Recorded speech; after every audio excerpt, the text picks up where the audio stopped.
నేను farm house సీఎంని కాదు, పనిచేసే సీఎంను అంటూ ప్రజాపాలన దినోత్సవ వేడుకల వేదికపై నుంచి తేల్చి చెప్పారు సీఎం రేవంత్ రెడ్డి. తెలంగాణ అంటేనే త్యాగం, బలిదానం అని అభివర్ణించారు.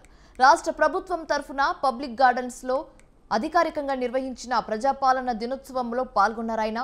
జాతీయ జెండా ఆవిష్కరించిన ముఖ్యమంత్రి పోలీసుల నుంచి గౌరవ వందనం స్వీకరించారు.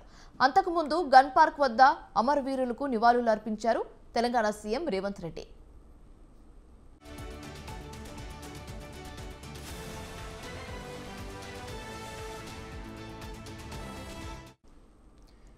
విమోచనం, విలీనం అంటూ స్వప్రయోజనాల కోసం ప్రవర్తించడం సరికాదన్నారు సీఎం రేవంత్ రెడ్డి.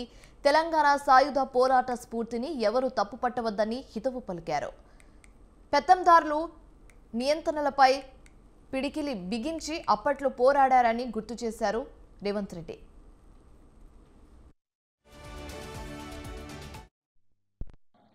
సెప్టెంబర్ 17, 1948 నాడు తెలంగాణ ప్రజలు నిజాం రాచరిక వ్యవస్థను కూలదోసి ప్రజాస్వామ్య ప్రస్థానానికి నాంది పలికారు.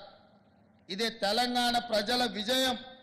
ఇందులో రాజకీయాలకు తావు లేదు. రాజకీయ ప్రయోజన కోణంలో దీనిని చూడటం అవివేకం అవుతుంది. విలీనమని ఒకరు, విమోచనమని మరొకరు స్వప్రయోజనాల కోసం నాటి అమరుల త్యాగాలను పలుచన చేసేలా ప్రవర్తించడం సరికాదని ప్రజాప్రభుత్వం భావిస్తుంది.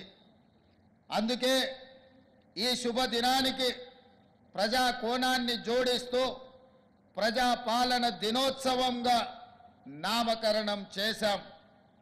ప్రజాప్రభుత్వం తీసుకున్న ఈ నిర్ణయం 4 కోట్ల ప్రజల యొక్క ఆకాంక్ష, వారి ఆలోచన, నాటి తెలంగాణ సాయుధ పోరాట స్ఫూర్తి.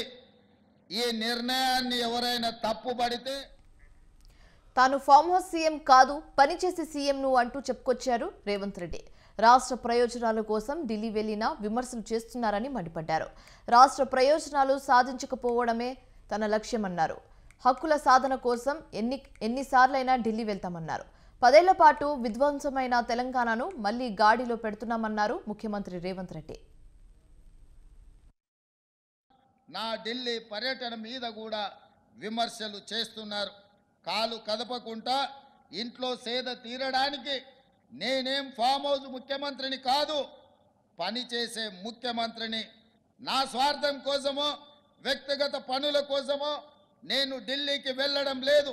ఢిల్లీ ఏ పాకిస్తాన్లోనో ఏ బంగ్లాదేశ్లోనో లేదు. ఇది మన దేశ రాజధాని. ఫెడరల్ వ్యవస్థ, రాష్ట్రాలకు కేంద్రానికి మధ్య అనేక అంశాలు ఉంటాయి. రాష్ట్రం నుండి మనం పన్నుల రూపంలో కొన్ని లక్షల కోట్ల రూపాయలు కడుతున్నాము. అందులో మన వాటా తిరిగి తెచ్చుకోవడం మన హక్కు. ఆ హక్కుల సాధన కోసం ఎన్నిసార్లైనా ఢిల్లీకి వెళుతాము. ఇటీవల 16వ ఆర్థిక సంఘం ముందు గట్టిగా మన వాదనలను వినిపించాం. కేంద్ర పన్నుల్లో రాష్ట్రాలకు 50% వాటా ఇవ్వాల్సిందేనని డిమాండ్ చేశాము. నా ఢిల్లీ పర్యటన మీద కూడా విమర్శలు. ప్రతి ఏటా హైదరాబాద్ ముక్తి దివస్ నిర్వహిస్తున్నామన్నారు కేంద్ర మంత్రి కిషన్ రెడ్డి. కేంద్రం ఆధ్వర్యంలో పరేడ్ గ్రౌండ్స్ లో అధికారికంగా నిర్వహించిన వేడుకల్లో పాల్గొన్నారాయన. సైనిక స్మారక చిహ్నం దగ్గర నివాళులు అర్పించారాయన.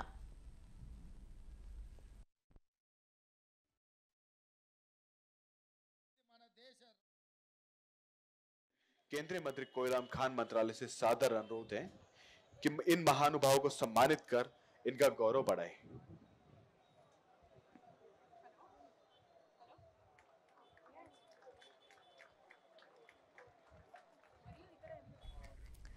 సెప్టెంబర్ 17 పై కాంగ్రెస్ బీఆర్ఎస్ మోసం చేస్తున్నాయన్నారు కిషన్ రెడ్డి. ఎంఐఎం ఒత్తిడికి తలొగ్గి గత బీఆర్ఎస్ ప్రభుత్వం తెలంగాణ విమోచన దినోత్సవాన్ని అధికారికంగా నిర్వహించలేదన్నారు. సర్దార్ పటేల్ చొరవతో భారత సైన్యం నిజాం నవాబ్ను ఓడించిందని చెప్పుకొచ్చిన ఆయన రజాకార్ల దురగతాలపై పోరాడిన చరిత్ర తెలంగాణ ప్రజలదన్నారు కిషన్ రెడ్డి.